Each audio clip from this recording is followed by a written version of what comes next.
MCP is probably one of the most important features, especially for Claude today. Now, what are MCP servers? MCP servers allow Claude to communicate with, let's say, your application. So if you build an MCP for your application, Claude can use that in order to communicate without a human, right? So to give you an example, let me open Claude for you. All right. So in this, what you're seeing right now is me using the Descript MCP server in order to edit my videos with AI. So I have a video that I record like this, the recorded video, and then I can go ahead and I've created the skills as well. So if you're, in case you're interested in skills, or you have another video on skills as well. So we've created some skills to edit videos and with AI. And when I run the input video with this skill using the Descript connector, which is nothing but an MCP, what it does is that Claude's act as you, communicates with Descript and then gets things done for you. So in this case, what it's doing is that it sends the video to Descript and uses the video editor skill, which has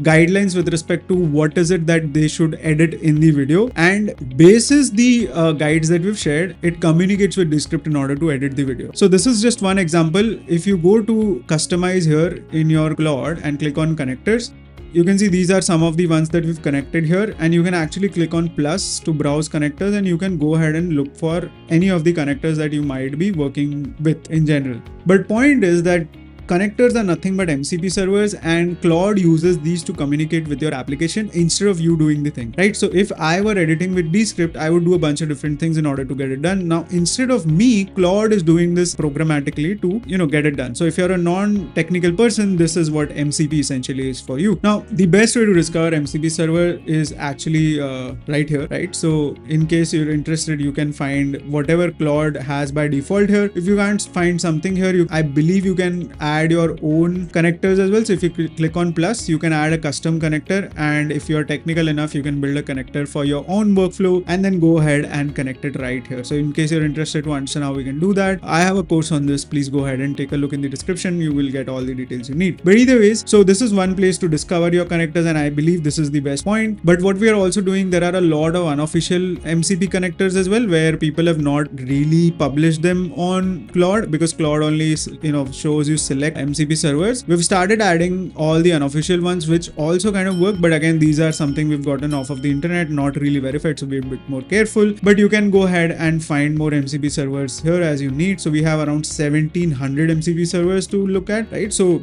definitely go ahead and take a look at this. You might be able to find the integration that you don't have on Claude, but unofficially is available here, and you can go to the GitHub repository of this specific MCP server or this specific website and then configure it for you, right? By adding a custom connector on Claude, you can go ahead and connect this as well. So this is what MCP servers are for you. I think this gives you a very basic understanding, and for all things AI, you can go ahead and take a look at explainings.ai, which will give you enough with respect to what you need in order to stay up to date with these things. Thank you so much.